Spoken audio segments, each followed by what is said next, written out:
La piratería es la actividad de quienes, actuando por cuenta propia y fuera de la ley, emplean la violencia en el mar para asaltar barcos, apoderarse de mercancías o capturar personas con fines económicos. La piratería es casi tan vieja como la propia navegación. En cuanto el ser humano empezó a transportar mercancías por mar, hubo alguien dispuesto a robarlas. Hacia el año 1200 a.C., los llamados pueblos del mar arrasaron el Mediterráneo oriental. Nadie sabe con certeza quiénes eran exactamente, pero sabemos que sus actos contribuyeron al colapso de varias civilizaciones de la Edad de Bronce, como el Imperio Hitita. Estos fueron posiblemente los primeros piratas documentados de la historia. Entre los siglos II y I a.C., los piratas cilicios llegaron a ser tan poderosos que desafiaron directamente a Roma. Incluso el propio Julio César fue capturado por ellos cuando era joven. Entre los siglos VIII y XI llegaron los vikingos, que técnicamente, pues muchos de ellos también eran piratas, ya que atacaban costas, abordaban barcos y sembraban el terror en buena parte del Atlántico Norte y de Europa. Del siglo XVI al XIX, los piratas berberiscos, con base en el norte de África, aterrorizaron el Mediterráneo occidental capturando barcos y esclavizando a miles de europeos. Entre los siglos XVIII y XIX, los piratas chinos llegaron a operar flotas gigantescas en el mar de China meridional con miles de barcos y decenas de miles de hombres bajo su mando. Incluso en la actualidad, los piratas somalíes capturan barcos para después pedir rescate. Y es que la piratería ha sido una constante en toda la historia de la humanidad. Pero cuando pensamos en piratas, en nuestra cabeza salen imágenes del Caribe, de corsarios y bucaneros, y todos nos acordamos de un periodo muy concreto. La edad dorada de la piratería, cuando los corsarios y después piratas asaltaban buques mercantes a punta de sable y pistola. Cuando Barbanegra surcaba los mares del Caribe y ondeaban banderas negras con un par de tibias y una calavera. Y esto es perfectamente entendible, ya que este apasionante capítulo de nuestra historia lo hemos visto infinidad de veces en películas como la exitosa Piratas del Caribe y series como Black Sails. También en novelas como La Isla del Tesoro, la novela de piratas por antonomasia escrita por Robert Louis Stevenson. Y por supuesto videojuegos como Assassin's Creed Black Flag Resigned, el nuevo juego de mundo abierto de piratas de Ubisoft que revive uno de los episodios más queridos de esta saga y que también es el patrocinador del vídeo de hoy. Yo ya llevo unas semanas jugando este nuevo remake y me tiene enamorado. Técnicamente es una proeza, los nuevos gráficos y la iluminación son espectaculares, vamos, que ya lo estáis viendo. Esto es sin duda la primera diferencia que vas a notar en comparación con el original, el antiguo Assassin's Creed 4. Esta nueva versión conserva la trama pero añade nuevo contenido, por ejemplo el arco de Barbanegra incluye nuevas misiones. El combate ahora es más moderno y los combos se sienten mucho más fluidos y dinámicos, el parkour ha sido actualizado y el combate naval tiene más profundidad, ya lo verás. Pero sinceramente a mí lo que más me gusta es el poder revivir la historia de la edad dorada de la piratería. Ver a los piratas más importantes como Charles Vane, Bartholomew Roberts, Anne Bonny, Mary Read o el mitiquísimo Barbanegra. Y simplemente pasearme por Nassau es que me encanta, en serio, es que no puedo enfatizar suficientemente lo fielmente histórica que se siente Nassau, que ya lo verás. Si te gustan los Assassin's Creed o los juegos de mundo abierto o te gusta la historia de la piratería, te recomiendo muy fuerte jugar a Assassin's Creed Black Flag Resigned. Ya lo tienes disponible en PlayStation 5, Xbox Series X y S y en PC. Muchas gracias Ubisoft por patrocinar este vídeo. Y ahora, volvamos con el documental. En el episodio de hoy veremos qué tuvo que ocurrir en el mundo para que se llegara a esta edad dorada de la piratería. Conoceremos las vidas de los piratas más importantes como Barbanegra, Bartholomew Roberts o Charles Vane, entre otros, y entenderemos cómo la pequeña ciudad de Nassau se convirtió en la República de los Piratas. Así que sentaos, relajaos, porque esta es la edad dorada de la piratería.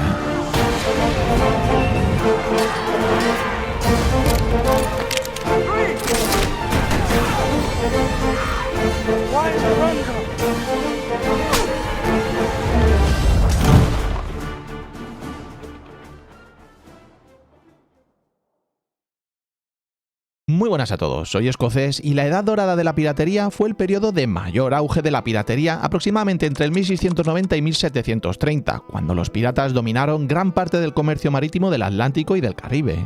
Aunque lo cierto es que no fue un periodo único y homogéneo, los historiadores ni siquiera se ponen de acuerdo sobre sus fechas exactas.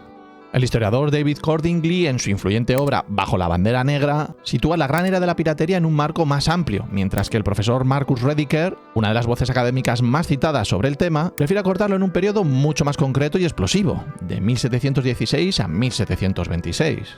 Apenas 10 años y luego entenderemos por qué. Lo más curioso de todo es que durante esos años los piratas no solo estaban en sus barcos navegando y asaltando buques mercantes, también en cierto modo estaban gobernando.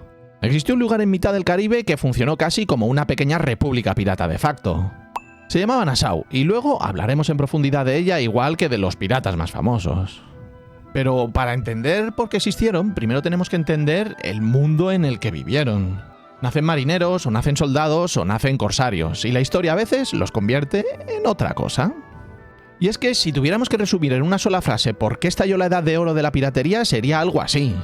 Europa llevaba casi 30 años en guerra, y cuando esa guerra terminó, miles de hombres armados, entrenados y sin empleo quedaron literalmente en mitad del océano.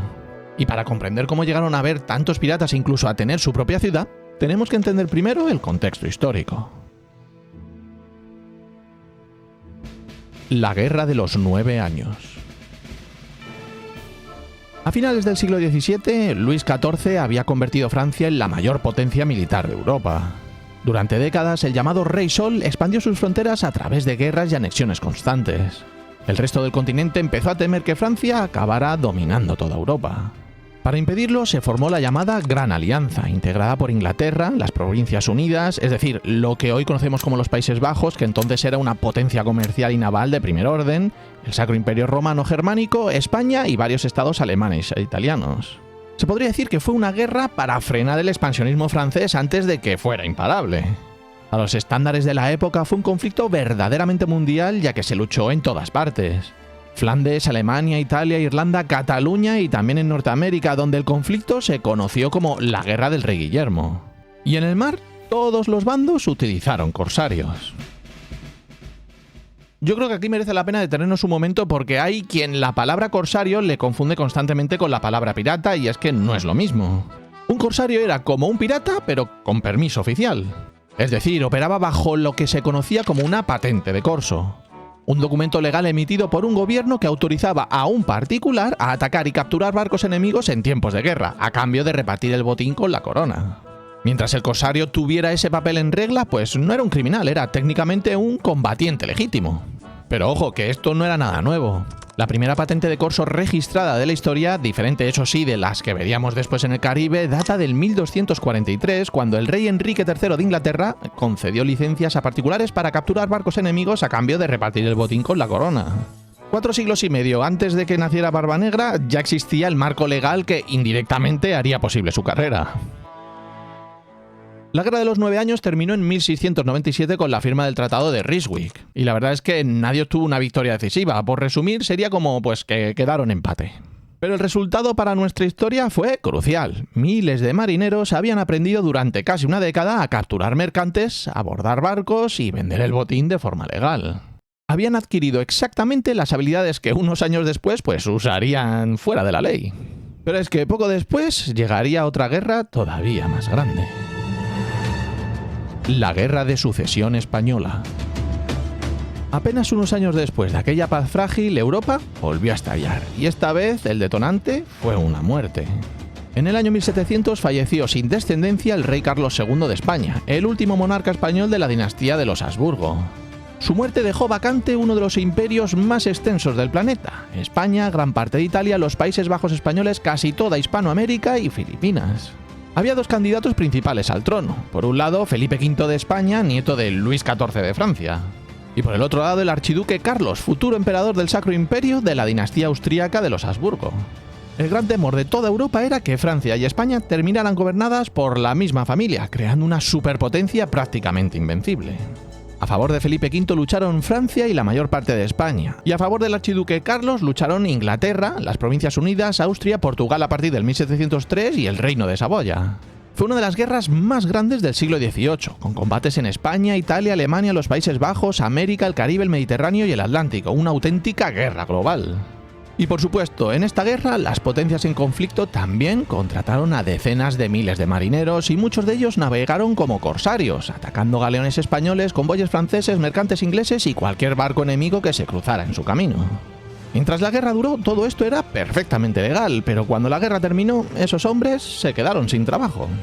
Y esta fue la clave de todo lo que vendría después, porque estos corsarios seguían teniendo barcos, seguían teniendo armas y seguían sabiendo perfectamente cómo capturar un mercante en alta mar. La única diferencia es que, pues, dejaron de tener un permiso legal para hacerlo, así que empezaron a no distinguir entre quién era su enemigo y quién era su aliado. Sin que nadie lo planeara, nació buena parte de la piratería en la Edad de Oro. Y digo buena parte porque hubo otro acontecimiento que muchos historiadores utilizan para marcar el inicio de la Edad Dorada de la piratería.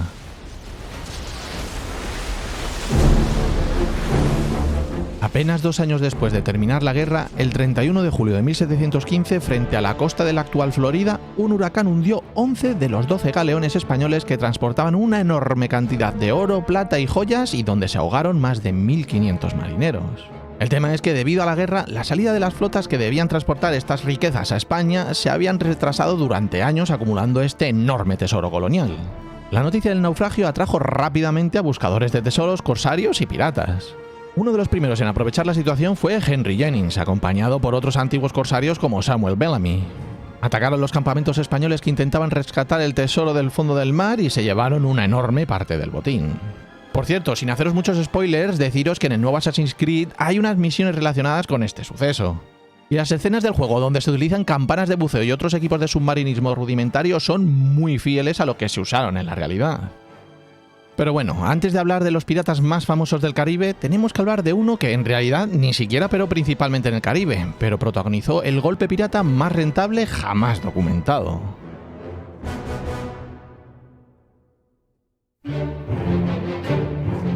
Henry Avery. Ya te digo que la historia de Henry Avery parece sacada de una película de atracos. Avery había servido como marinero y, según los relatos de la época, en mayo de 1694 lideró un motín a bordo de un barco inglés llamado Charles II. La tripulación se amotinó, tomó el control del navío y lo rebautizó con un nombre mucho más ambicioso: Fancy, algo así como el elegante. Con la Fancy, Avery y su tripulación navegaron hacia el sur, bordeando la costa africana, saqueando embarcaciones menores a su paso hasta llegar al Océano Índico. Allí, en agosto de 1695, Avery recibió una información que cambiaría su vida para siempre. Una flota mogol regresaba de su peregrinación anual a la Meca, cargada con unas riquezas que se rumoreaba era de las mayores de toda Asia. Avery se dirigió al estrecho de Bab el-Mandeb, en la entrada del Mar Rojo, un punto estratégico donde el paso se estrechaba hasta apenas 26 kilómetros, un lugar perfecto para una emboscada. Allí se unió a otros 5 capitanes piratas, formando una flotilla de 6 barcos con más de 440 hombres en total. Avery fue elegido almirante de aquella flota improvisada por unanimidad. La noche del 6 al 7 de septiembre de 1695, los piratas avistaron el convoy mogol, nada menos de 25 barcos. Y entre ellos había 2 gigantes: el Fateh Mohammed, un barco de escolta enorme, y el verdadero objetivo, que era el Ganj-i-Sawai, que en persa significa literalmente tesoro excedente. Este era un buque de 1.600 toneladas, armado con entre 60 y 80 cañones y con más de 1.000 personas a bordo entre tripulación, soldados y pasajeros, muchos de ellos peregrinos, ojo. La flota mogol logró esquivar a los piratas durante la noche, pero al día siguiente la persecución continuó. Tras varios días de caza, la Fancy alcanzó primero al Fateh Mohammed, que ofreció poca resistencia y fue saqueado por el valor estimado de 40.000 libras de la época, unos 10 millones de euros actuales. Pero Avery verdaderamente tenía el ojo puesto en el Ganj-i-Sawai. Durante el combate, uno de los enormes cañones del barco mogol explotó, matando a varios de sus propios artilleros y sumiendo a la tripulación en un caos total. Un disparo de la Fancy derribó el palo mayor del buque, dejándolo prácticamente inmovilizado, y entonces los piratas abordaron. Se desató una violenta lucha cuerpo a cuerpo que se prolongó durante horas. Y los días siguientes son una de las páginas más oscuras de toda la historia de la piratería. Los piratas sometieron a la tripulación y a los pasajeros a torturas para que revelaran dónde estaba escondido el tesoro. Hubo violaciones documentadas en múltiples testimonios de la época y algunas mujeres, según los relatos, optaron por quitarse la vida antes de seguir siendo víctimas de aquella violencia.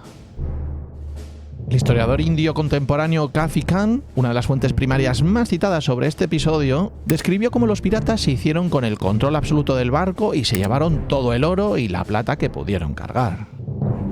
El botín final del Ganj-i-Sawai se estimó entre 325.000 y 600.000 libras esterlinas, entre 73 y 135 millones de euros actuales, incluyendo alrededor de 500.000 monedas de oro y plata. Cuando se repartió entre la tripulación, cada pirata recibió aproximadamente 1.000 libras, unos 270.000 euros actuales, además de su parte en joyas. Esto suponía una fortuna que superaba con creces lo que cualquier marinero podía esperar ganar en toda una vida de trabajo honesto. ¡Arr! Me acabo de dar cuenta que para ser un documental de piratas es la primera vez que digo "Arr". Pero venga, vale, ¿de dónde sale esta manera de hablar de los piratas? Pues realmente no es tan antigua como seguramente creas. La idea se hizo popular en 1950 cuando el actor británico Robert Newton interpretó a Long John Silver de la película de la Isla del Tesoro, adaptación de la novela de Robert Louis Stevenson. El caso es que Newton, nacido en Dorset, una región del suroeste de Inglaterra, exageró su propio acento. Fire that musket and I cuts his throat. Desde la Edad Media, en toda esa región se decía I be en lugar de I am, y se enfatizaban muchísimo las R's, lo que dio lugar al famoso ARR. Y es que no hay ninguna prueba de que los piratas famosos hablasen de ese modo. La tripulación pirata era internacional, habían galeses, irlandeses, franceses o españoles, y cada uno tenía su propio acento. Aún así, el cine y la televisión nos dejaron grabado en la cabeza la voz de Newton como la voz oficial de los piratas. Pero venga, volvamos con el gran golpe de Avery.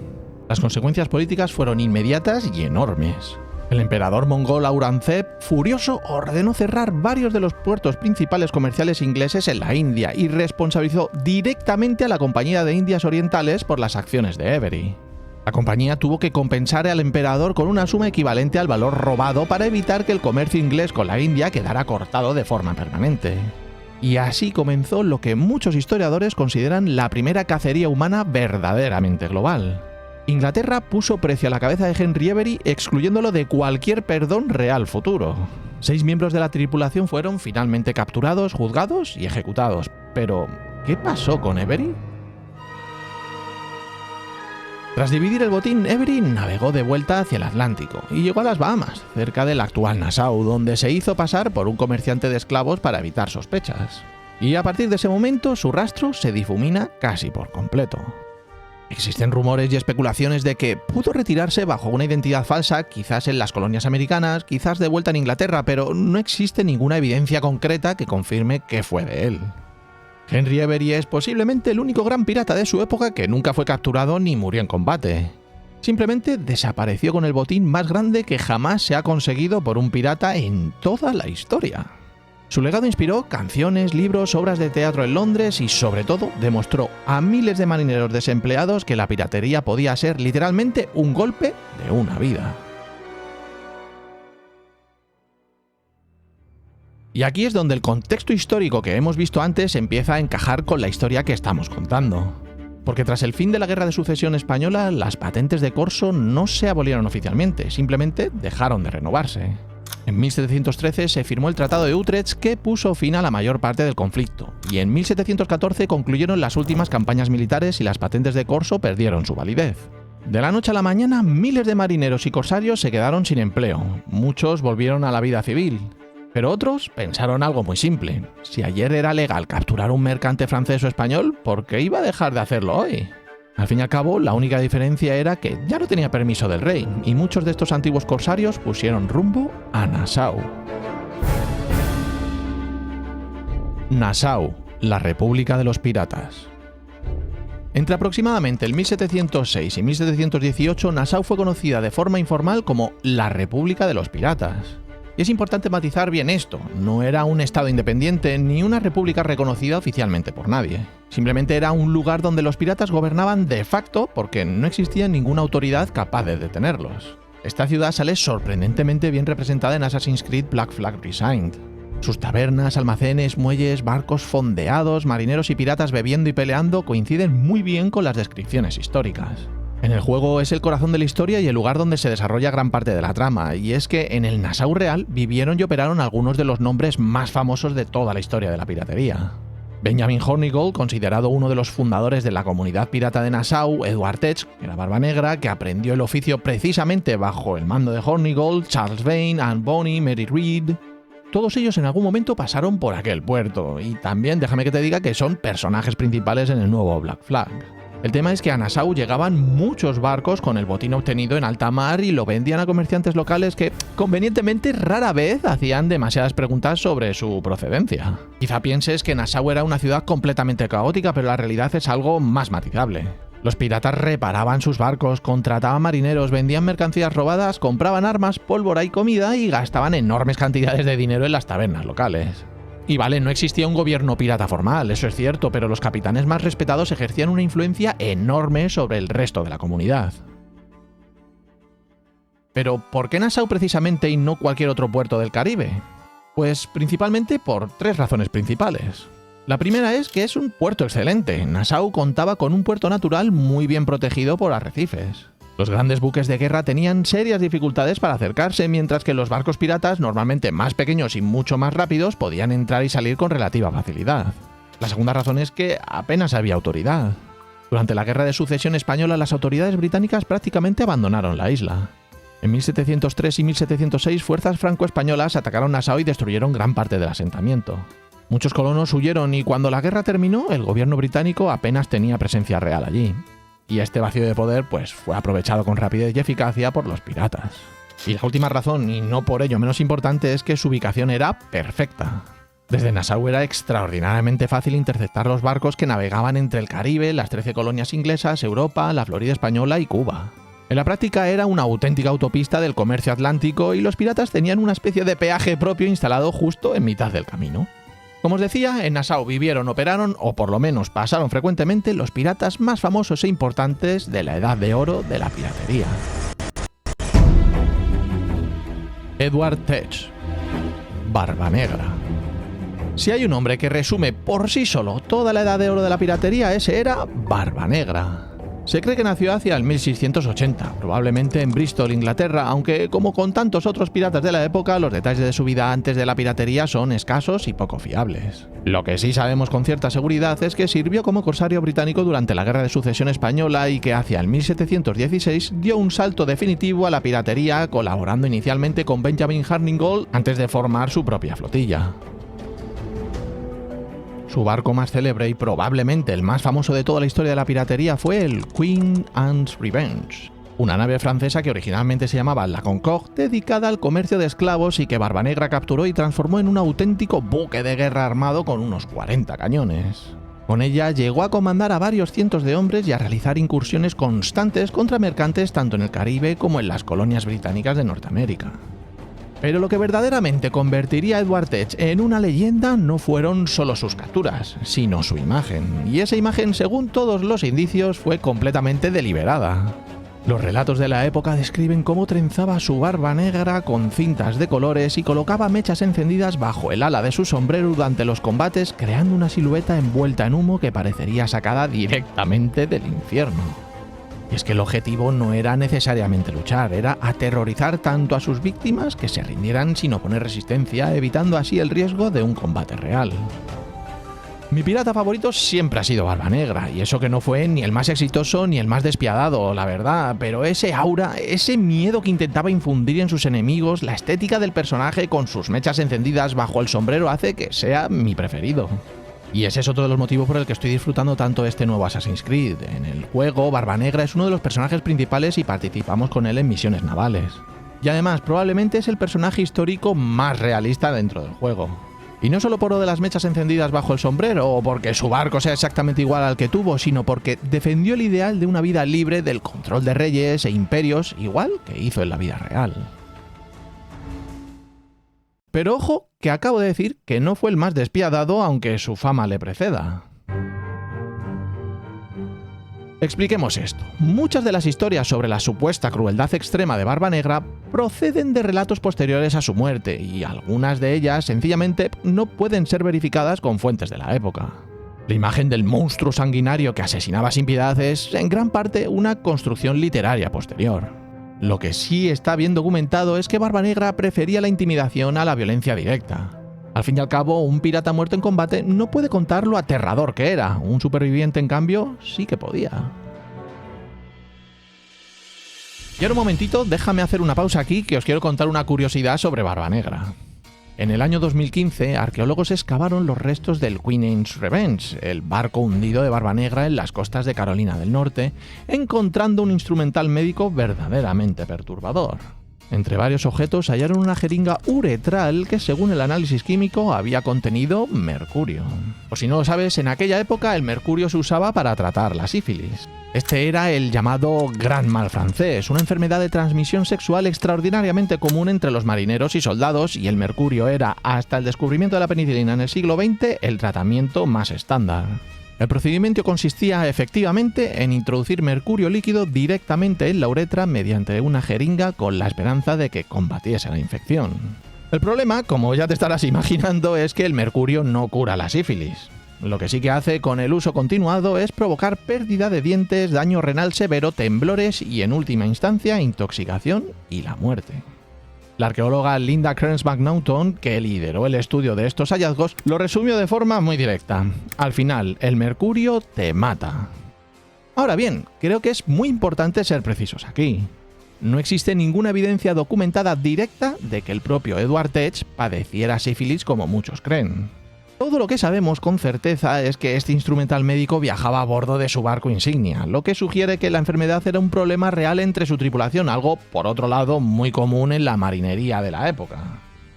La idea muy extendida en internet de que Barbanegra estaba loco por culpa de la sífilis y que eso explicaría su comportamiento errático es una especulación popular sin respaldo histórico sólido.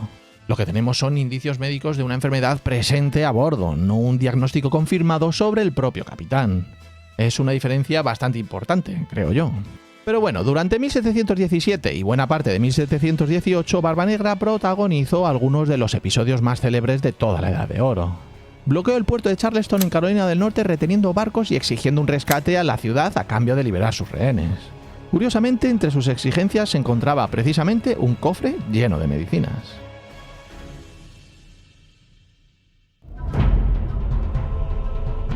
Charles Vane. Si Barbanegra cultivó una imagen de terror calculado, Charles Vane representó algo distinto: la crueldad real, documentada y sin necesidad de teatro. Tras el final de la Guerra de Sucesión Española, como tantos otros, Vane se quedó sin empleo y recurrió a la piratería. Comenzó operando junto a Henry Jennings, participando en el saqueo de los barcos de la flota del Tesoro española hundida frente a Florida en 1715. Antes de pasar a capitanear sus propios barcos, atacando mercantes británicos, españoles y franceses tanto en el Caribe como frente a la costa atlántica de Norteamérica. Su reputación se construyó tanto sobre sus capturas como sobre la dureza con las que trataba a los prisioneros, y aquí, a diferencia de muchas leyendas piratas, sí tenemos ejemplos bien documentados. En mayo de 1718, un marinero llamado Nathaniel Catlin, que había sido capturado a bordo de un balandro de las Bermudas, logró escapar y testificar ante el gobernador de las Bermudas. Su relato fue escalofriante. Él y el resto de la tripulación capturada fueron golpeados brutalmente. El barco fue saqueado y posteriormente incendiado, y Catlin mismo fue colgado por los pies y atacado con un sable. Milagrosamente sobrevivió para contarlo. En otra ocasión, durante una incursión en abril de 1718, la tripulación de Vane capturó una docena de embarcaciones mercantes en apenas unas semanas. Los testimonios de la época describen cómo, en al menos un caso, ataron un capitán de pies y manos y lo colgaron boca abajo, amenazando con usarlo como práctica de tiro si no revelaba dónde había escondido su tesoro. En Black Flag Resigned, Vane también es un personaje muy importante en la trama y lo representan como impredecible, temperamental y siempre dispuesto a resolver los problemas mediante la fuerza. Muy fiel al personaje histórico, y aunque con algunas licencias históricas para hacer el juego más interesante, hasta el capítulo donde Vane fue abandonado en una pequeña embarcación es realista.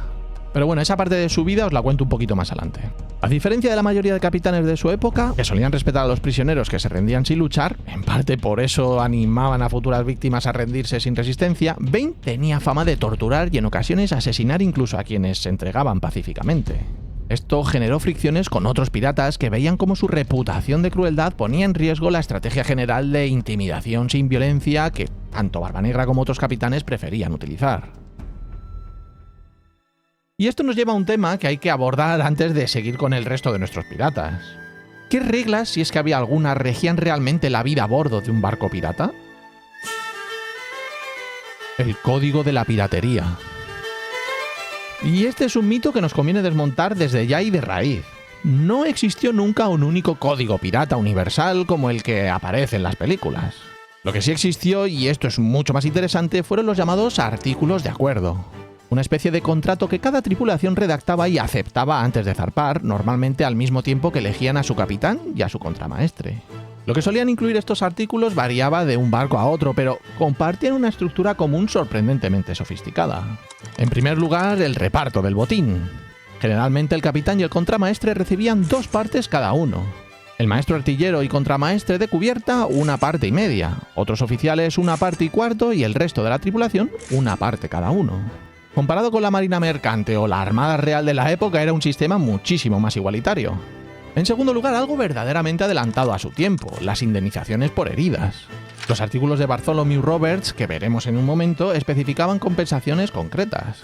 Alrededor de 800 piezas de 8 por la pérdida de un brazo derecho. Las piezas de 8 eran monedas de plata españolas oficialmente llamadas reales de A8, ¿vale?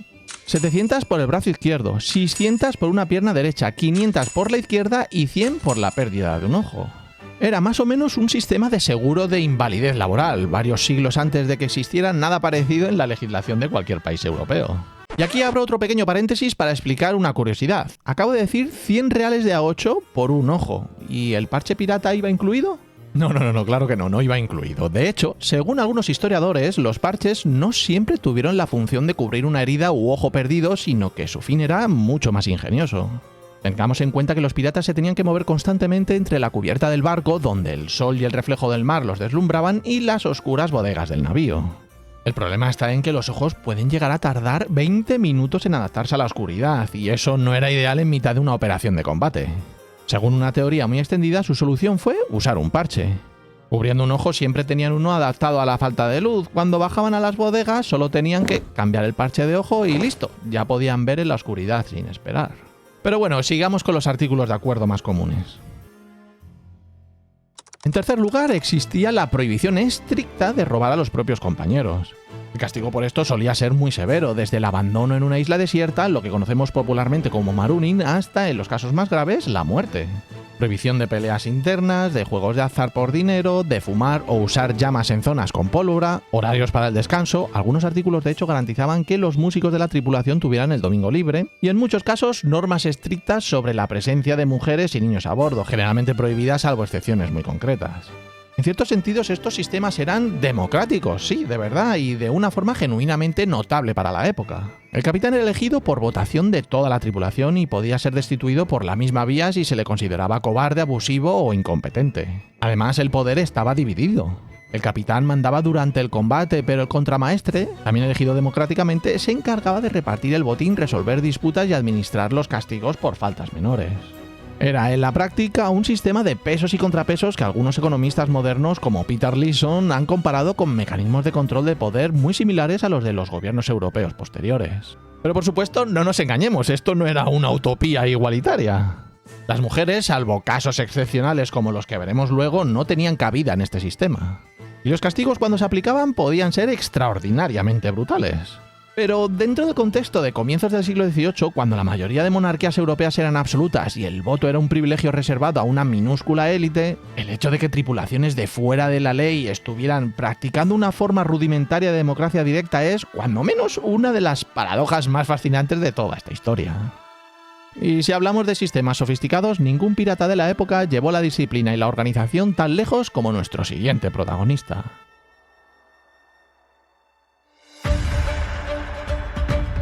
Bartholomew Roberts.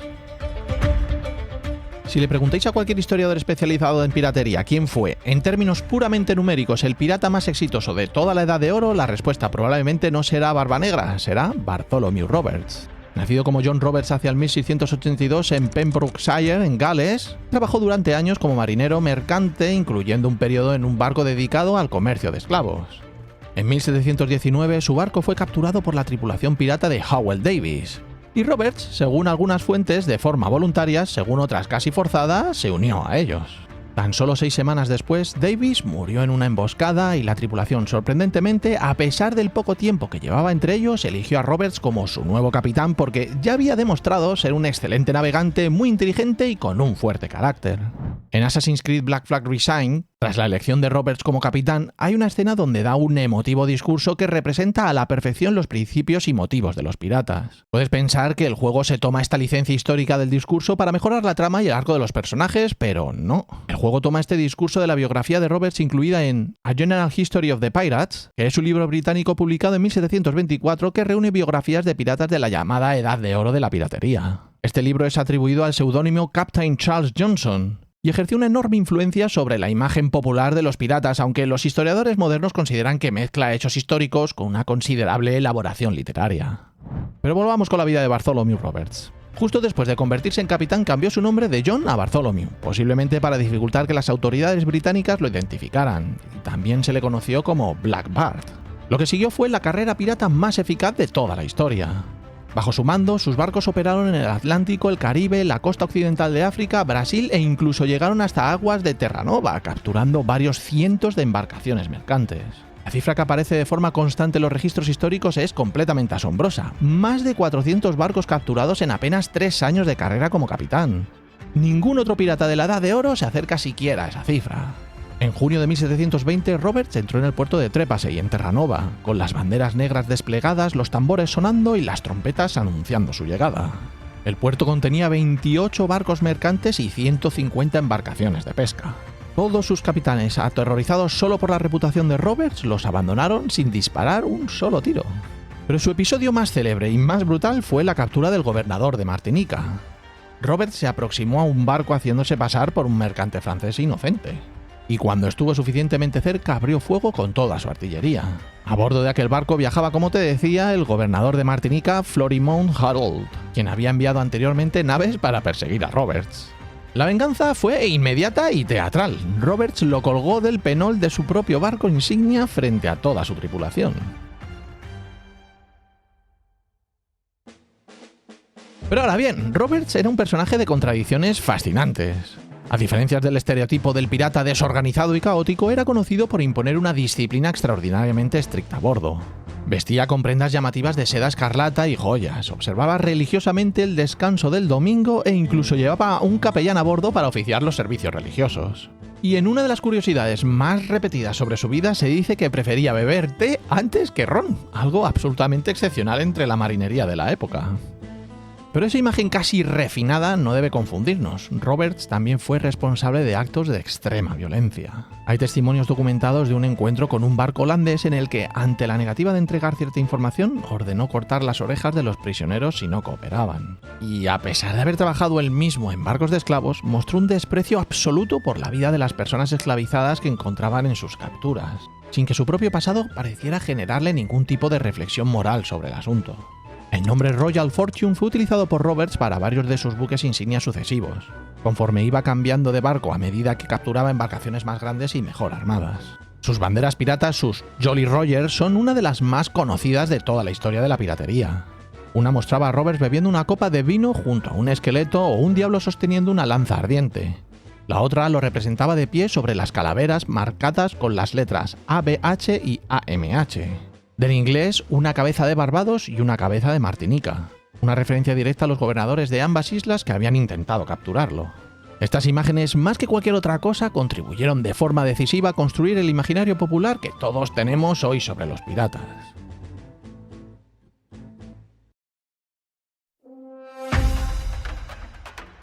Calico Jack. Si hasta ahora hemos hablado de capitanes con cientos de capturas a sus espaldas, Calico Jack representa un caso curioso. Su fama no se debe ni mucho menos al volumen de su carrera pirata, que fue relativamente modesta. Se debe principalmente a la compañía que llevaba a bordo. John Rackham, conocido como Calico Jack por su afición a la ropa de algodón estampado conocido como Calico, fue un pirata inglés activo durante los últimos años de la Edad de Oro, aproximadamente entre el 1718 y 1720. Comenzó su carrera pirata como contramaestre bajo el mando de Charles Vane. Y este es un buen momento para ver el código pirata en acción. Tras un desacuerdo sobre si debía enfrentarse o huir de un buque de guerra francés, Vane optó por huir, lo que la tripulación consideró un acto de cobardía. La tripulación votó destituir a Vane y elegir a Rackham como nuevo capitán en su lugar. Y Vane fue abandonado en una pequeña piragua con un puñado de hombres leales. Desde entonces, Rackham dirigió una tripulación pequeña que atacaba principalmente barcos mercantes y pesqueros en el Caribe, especialmente alrededor de las Bahamas, Cuba y Jamaica. Pero la verdadera razón por la que Calico Jack sigue presente en la cultura popular 3 siglos después no son sus capturas modestas en comparación con las de Roberts o Barba Negra. Es que navegó junto a Anne Bonny y Mary Read, dos de las mujeres piratas más famosas de toda la historia. Anne Bonny, además, fue su pareja sentimental. Los relatos contemporáneos describen cómo durante el asalto final que terminó con la captura de toda su tripulación fueron precisamente Bonny y Read quienes combatieron con mayor determinación, mientras buena parte de los hombres permanecían escondidos bajo cubierta, demasiado borrachos para reaccionar a tiempo.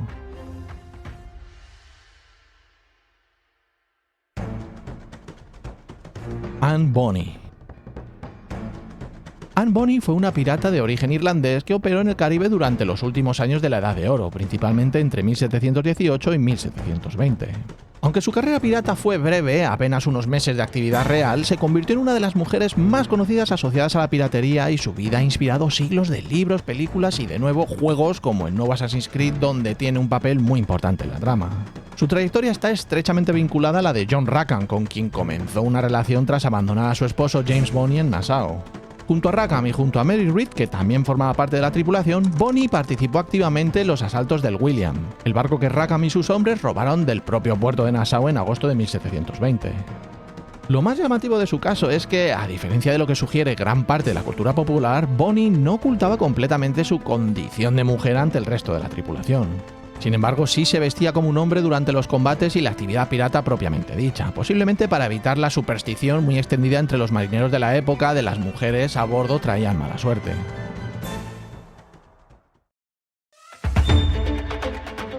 Mary Read.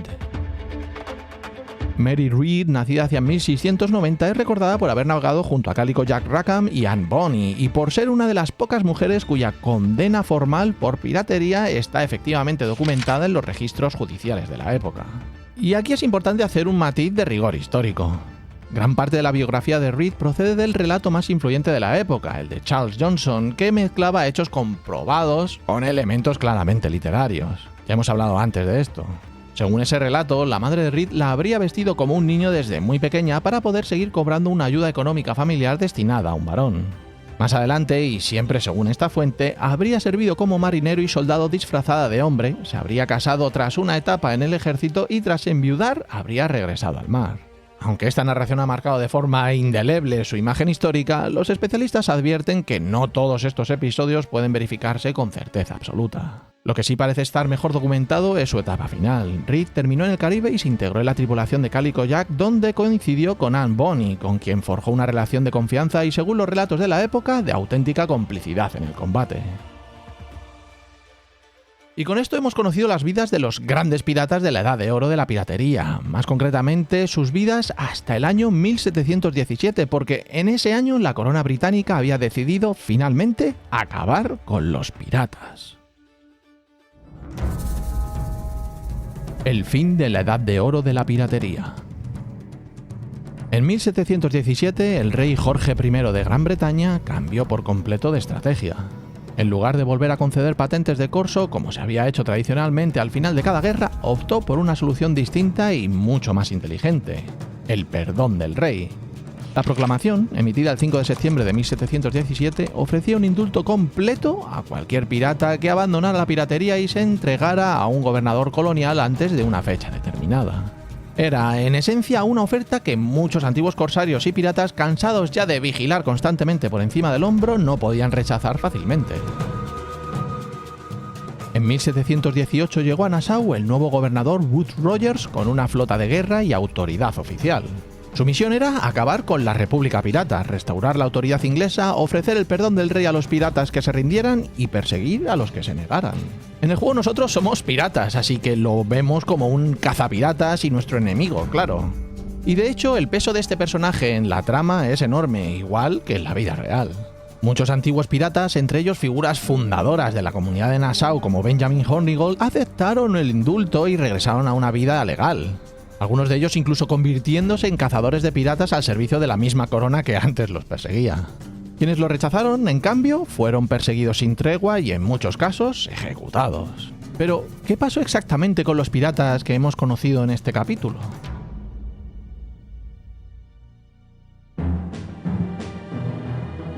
El fin de Barba Negra. Barbanegra aceptó el perdón real en junio de 1718, presentándose ante el gobernador Charles Elden en Bath, Carolina del Norte. Durante un tiempo pareció dispuesto a retirarse de la piratería, se instaló en Bath e incluso, según algunos relatos sin confirmación documental sólida, se había casado con la hija de un plantador local. Pero la calma duró poco. Pronto volvió a navegar capturando barcos franceses en el Caribe y su presencia continuada empezó a preocupar seriamente al gobernador de Virginia, Alexander Spotswood. Spotswood, sin tener jurisdicción legal real para actuar en Carolina del Norte, organizó de forma encubierta una expedición naval a mando del teniente Robert Maynard.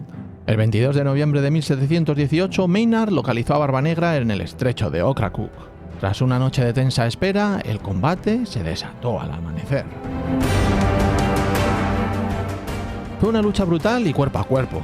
Maynard, en una estratagema decisiva, ordenó a la mayor parte de su tripulación a esconderse bajo cubierta, haciendo creer a Barbanegra que su barco estaba casi vacío de defensores. Cuando Barbanegra y sus hombres abordaron, confiados de una victoria fácil, los marineros británicos emergieron de pronto y la batalla se convirtió en una masacre cuerpo a cuerpo. Según los relatos de la época, Barbanegra recibió cerca de 20 heridas de sable y 5 disparos de pistola antes de finalmente caer muerto. Maynard ordenó cortarle la cabeza y la colgó del mástil de proa de su barco como trofeo, mientras el resto del cuerpo era arrojado al mar. La leyenda local, surgida con el tiempo, afirma que el cuerpo decapitado nadó 3 veces alrededor del barco antes de hundirse, aunque evidentemente esto pertenece al terreno del folclore y no de la historia documentada, claro.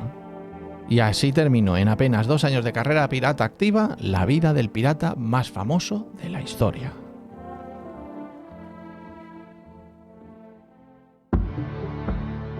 El final de Charles Vane. Charles Vane fue, de hecho, uno de los líderes más visibles de la resistencia al perdón del rey en Nassau. Cuando Bull Rogers llegó a la isla con su flota en julio de 1718, Vane organizó una huida espectacular. Incendió un barco francés capturado y lo lanzó directamente contra la flota del gobernador mientras escapaba entre la confusión disparando cañonazos en señal de desafío. Continuó su carrera pirata durante varios meses más hasta que en noviembre de 1718, como os comentaba antes, tras negarse a enfrentarse a un buque de guerra francés que su tripulación consideraba que sí podía vencer, fue acusado de cobardía y depuesto como capitán mediante votación, exactamente como dictaba el código de piratas que hemos explicado antes también. Vane fue abandonado en una pequeña embarcación con un grupo reducido de hombres leales. En febrero de 1719, su suerte terminó de torcerse. Una tormenta destrozó su barco en la bahía de Honduras, dejándolo varado prácticamente como único superviviente en una isla deshabitada. Finalmente fue rescatado por un capitán llamado Halford, un antiguo conocido suyo que, al reconocerlo, decidió entregarlo a las autoridades en lugar de ayudarlo. Fue juzgado en marzo de 1721 y ejecutado en Port Royal, sin mostrar en ningún momento remordimiento por sus crímenes. Y tras su muerte, su cuerpo fue colgado y expuesto públicamente como advertencia para otros piratas.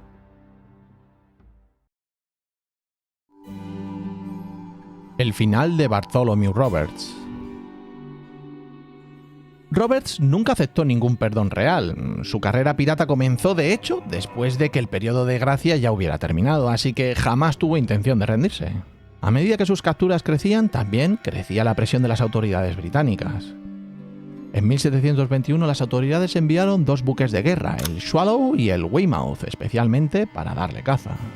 El 10 de febrero de 1722, el capitán Chaloner Ogle, al mando del Swallow, localizó a Roberts y a su flota anclada cerca del Cabo de López, en la costa de Guinea, en el África Occidental. La batalla comenzó por la mañana. Según el relato, de nuevo, de Charles Johnson, Roberts, vestido con sus mejores galas de color púrpura adornadas con encajes, fue alcanzado en la garganta por una descarga de metralla y murió prácticamente en el acto. Fiel a su última voluntad, su tripulación arrojó su cuerpo al mar de inmediato para impedir que fuera capturado, exhibido o mutilado por sus enemigos. Sin su capitán, la resistencia se desmoronó con rapidez. Las consecuencias para su tripulación fueron históricas. 72 hombres fueron condenados a muerte en el mayor juicio masivo de piratas jamás celebrado durante la Edad de Oro. El capitán Ogle fue armado caballero por su hazaña, convirtiéndose en el único oficial naval decorado de esta forma específicamente por una operación contra la piratería. La muerte de Roberts, el pirata más exitoso de toda la era, es considerada por muchos historiadores como el verdadero punto y final simbólico de la Edad de Oro de la piratería.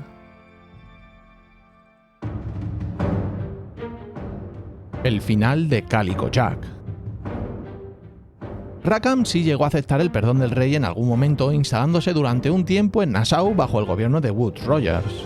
Pero tras conocer a Anne Bonny y al no conseguir el permiso del gobernador para formalizar una relación con ella, ya que Bonny seguía técnicamente casada, Rackham optó por volver a la piratería junto a ella en agosto de 1720, robando un balandro llamado William directamente del puerto de Nassau.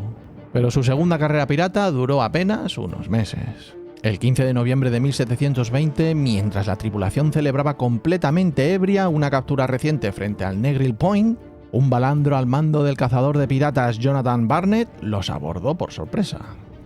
Solo Anne Bonny y Mary Read ofrecieron resistencia real, el resto de los hombres, demasiado borrachos, apenas pudieron reaccionar. Rackham fue juzgado y ejecutado en la horca el 18 de noviembre de 1720 en Port Royal. Antes de morir, se le permitió una última visita de Anne Bonny. En lugar de palabras de consuelo, según el relato más citado de la época, ella le dedicó una frase que se ha convertido en una de las más célebres de toda la historia pirata. Si hubieras luchado como un hombre, no habrías tenido que morir ahorcado como un perro.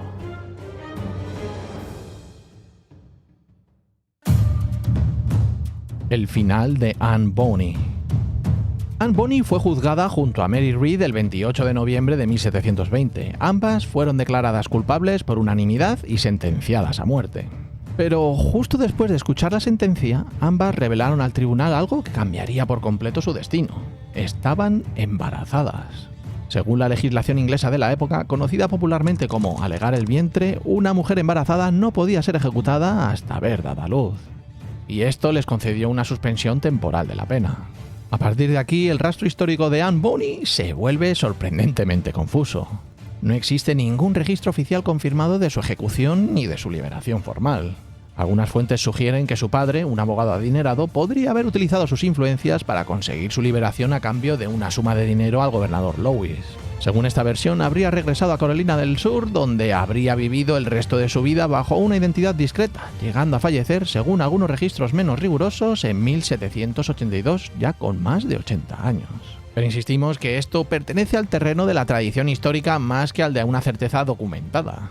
La verdad es que simplemente no sabemos con seguridad qué le ocurrió a Anne Bonny después de aquel juicio.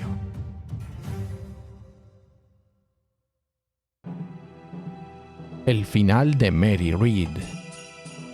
El destino de Mary Read, a diferencia del de su compañera, sí que está documentado con bastante más claridad y es considerablemente más trágico.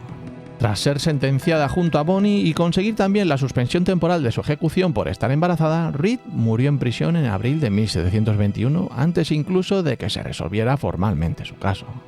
Las fuentes históricas apuntan a que la causa más probable de su muerte fue una fiebre relacionada con complicaciones del parto, una circunstancia, por desgracia, extremadamente común en las condiciones higiénicas en cualquier prisión del siglo XVIII. El tema es que murió, por tanto, sin llegar a conocer si finalmente habría sido ejecutada o liberada.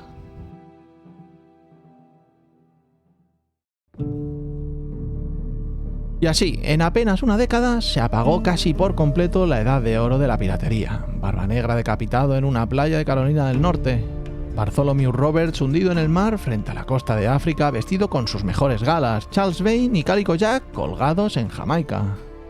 Mary Read muerta en una celda y Anne Bonny desaparecida sin dejar rastro en los libros de historia, como si el océano se la hubiera tragado entera. Lo más fascinante de esta historia no es la violencia, ni el oro, ni las banderas negras ondeando al viento. Lo más fascinante es que, durante un breve y extraordinario paréntesis de la historia, miles de hombres y un puñado de mujeres expulsados de un mundo que ya no les necesitaba tras el final de guerras europeas, decidieron construir sus propias reglas, su propio reparto de poder e incluso su propia forma rudimentaria de justicia. Y todo esto en mitad de un océano que no pertenecía a ningún rey. Quizá por eso seguimos viendo películas y jugando videojuegos de piratas 300 años después. Porque en el fondo no hablamos solo de criminales, hablamos de personas que frente a un sistema que los había desechado encontraron su propia manera brutal y efímera de no desaparecer en el silencio. El historiador Marcus Rediker lo resumió quizás mejor que nadie cuando escribió que, con la muerte de Bartholomew Roberts en 1722, la edad de oro de la piratería se tiñó de carmesí. Una época dorada de la historia que terminó, como tantas otras epopeyas humanas, bañada en sangre. Y ahora, como siempre, la pregunta es para ti. ¿Cuál es tu pirata favorito? ¿Tú habrías aceptado el perdón del rey? ¿Tú también vas a jugar Assassin's Creed Black Flag Resigned? Déjame saber tu respuesta en los comentarios, no olvides dejar un like si te ha gustado este episodio y sobre todo, nunca olvides que eres maravilloso.